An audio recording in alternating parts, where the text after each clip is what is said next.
In the heart of Chicago, where skyscrapers soared towards the heavens, the streets echoed with secrets untold. This vibrant city, bustling with life in its daylight hours, transformed into a world of whispers and shadows under the cloak of night. The year was 1992, a time when poverty and crime danced hand in hand, casting long shadows over the lives of its residents. It was in this chaotic tapestry that the Midnight Blossoms emerged, a gang unlike any the city had encountered. Unlike the hardened criminals patrolling the streets, the members of this gang were no more than children, their faces still bearing traces of innocence. But what they lacked in age, they made up for in audacity and precision. Their targets, the very pillars of vice, drug lords, human traffickers, and the kingpins who loomed large over the criminal syndicates. Ethan, the mastermind behind this unlikely crew, was a boy whose intelligence shone like a beacon in the darkness. His eyes, once reflecting the playful innocence of youth, now mirrored a depth born of loss and vengeance.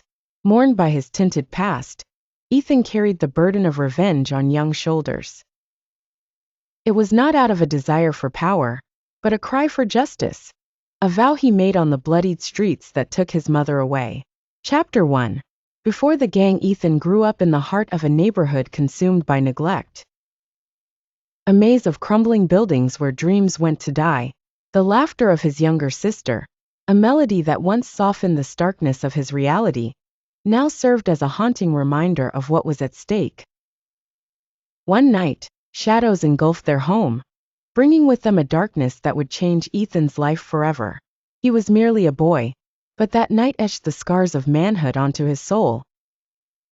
Hidden beneath the thin fabric of curtains, Ethan watched as his mother, a courageous woman, stood defiant against the sinister men demanding her cooperation.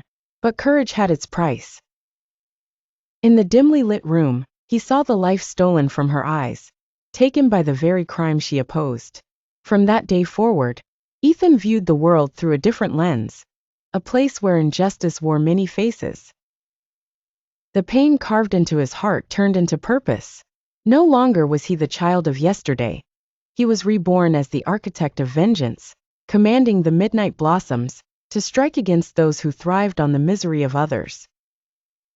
In a city so often devoid of hope, these children carved their path under the moon's luminescent gaze, their shadows mingling with the darkness, leaving behind the whispers of innocence once was. The night was shrouded in a cloak of moonless darkness, perfect for their planned incursion. As whispers of music and laughter drifted from the mansion, the group prepared for the last mission they'd ever imagine would alter their fates. Lila, known as the Silent One, was nimble as a shadow, and she moved with the grace of a ghost past the mansion's garden, hugging the walls. Her mind steeled from the life that had treated her cruelly, when all she wanted was kindness. Each step took her closer to the security room. Inside the estate, opulence met corruption. The chandeliers hung like brilliant drops of deceit, illuminating Victor Kane's guests, each unaware of the storm brewing on the fringes. While Lila embarked on her silent sabotage, Marcus clenched his fists outside the grand iron gates. Memories of his brothers' faces. It was their stolen innocence that fueled his anger, sharpening it into focus. This was a path carved by necessity, a final attempt to bring flames of justice to the cold sepulchre of their past. Remember, whispered Ethan, the leader bearing the burden of his crew's destiny, we only get one shot. His words melted into the night, swallowed by the eager anticipation of avengable action. When Lila's signal pulsed over their comms, a brief flash in the darkness, Ethan and Marcus moved, slipping through gaps like water finding a path in stone.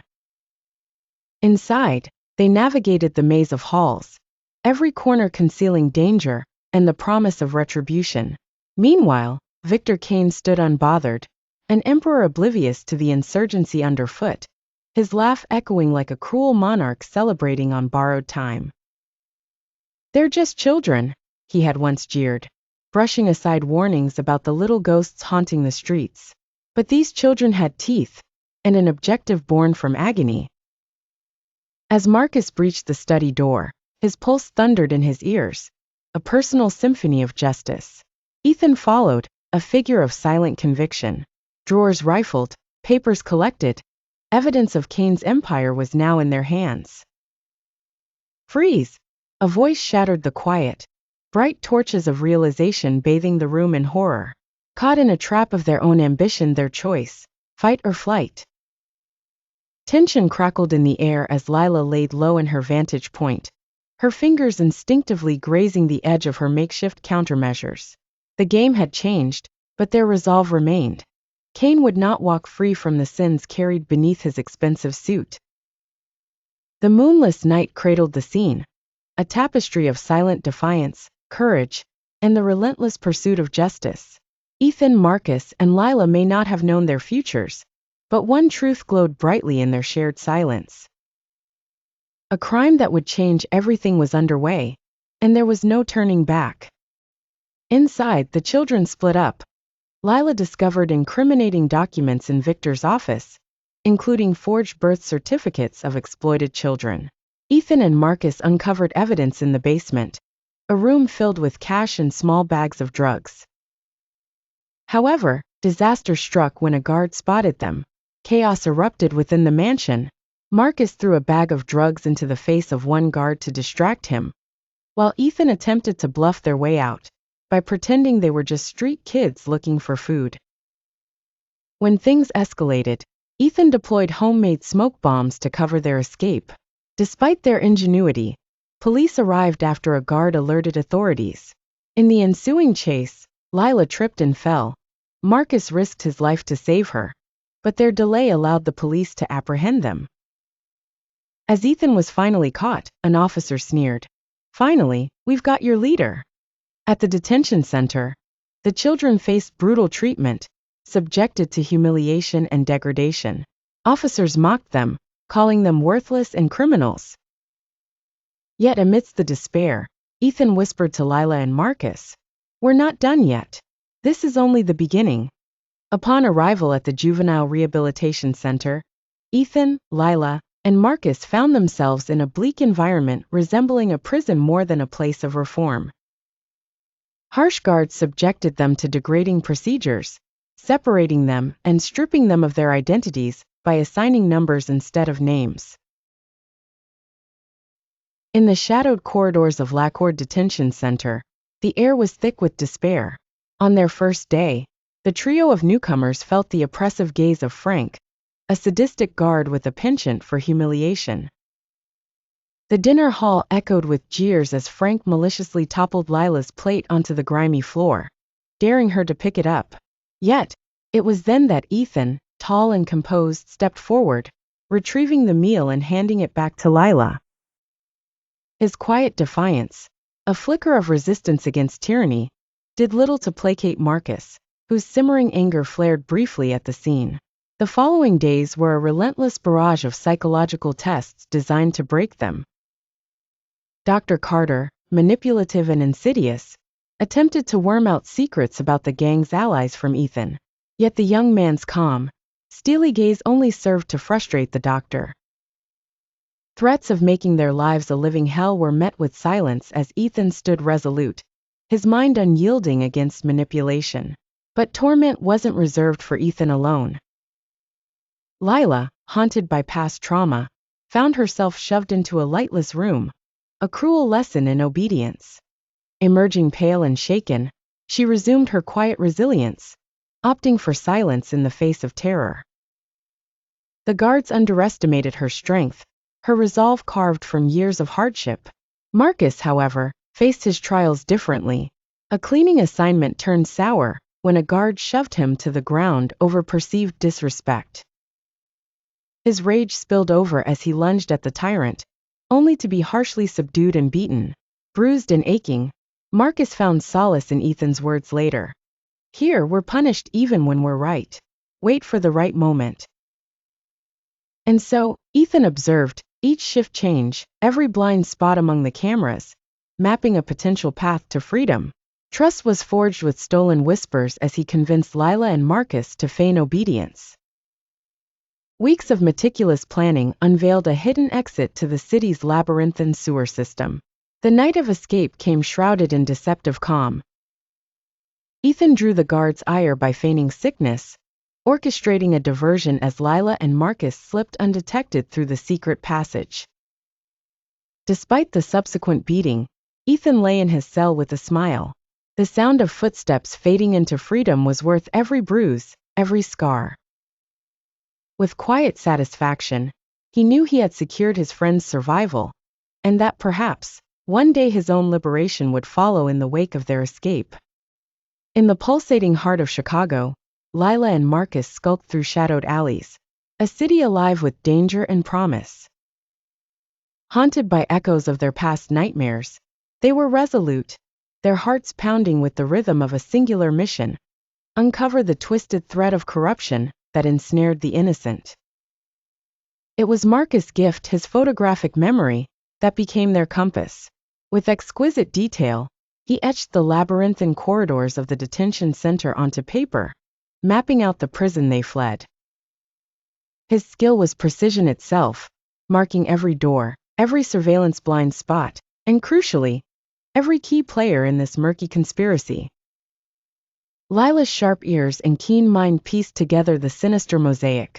She remembered hushed words exchanged between the guards and the puppet masters. Whispers of profit and exploitation painted an alarming picture. A vast network was thriving on the exploitation of children's innocence. Inside the oppressive walls they once knew too well, Ethan, the brave soul who sacrificed his freedom for theirs, was silently breaking chains of his own. He had earned the trust of Dr. Morgan, a psychiatrist troubled by the things he'd seen, the evil that lurked beneath the guise of rehabilitation and safety. Ethan's clandestine notes of abuse and suffering slipped unnoticed into Dr. Morgan's hands. The doctor, in silent rebellion, ensured these accounts found their way to Lila and Marcus, fueling the fire of their resolve. With the pieces aligned, the trio crafted a daring scheme. Their destination was a clandestine warehouse, the heart of the syndicate's operations. With nimble fingers and ferocious courage, they captured the leader's arrogance, confessions spilling like gold on a platter. An old battered phone became their lifeline, reaching out to a journalist unchained by fear. The truth unfurled like wildfire. The world watched as headlines screamed across screens. Voices of the voiceless. Children expose rehab center scandal. International shockwave. Criminal networks exploit youth for political gain. And thus, the world was awakened. Justice became a whisper growing into a crescendo demanding reformation. Ethan's courage, Lila's determination, and Marcus' brilliance peeled back a layer of darkness, revealing it to the light of day forever changed. Armed with irrefutable proof, law enforcement launched raids across multiple cities, arresting high-profile figures once thought untouchable. Journalists documented every arrest, ensuring transparency and accountability. At a press conference, Ethan addressed the world. "What you've seen isn't just my story. It's the story of thousands of children robbed of their innocence by greed. We aren't tools. We are human beings deserving of a chance at life." A United Nations summit honored Ethan, Lila, and Marcus for their bravery. Dressed elegantly for the occasion, they stood before a standing ovation, symbolizing hope and resilience. As they boarded a private plane bound for a safe haven, Ethan gazed out the window, tears welling in his eyes. Turning to Lila, he said softly, "Part of it is over, but the world still needs changing." Message of hope.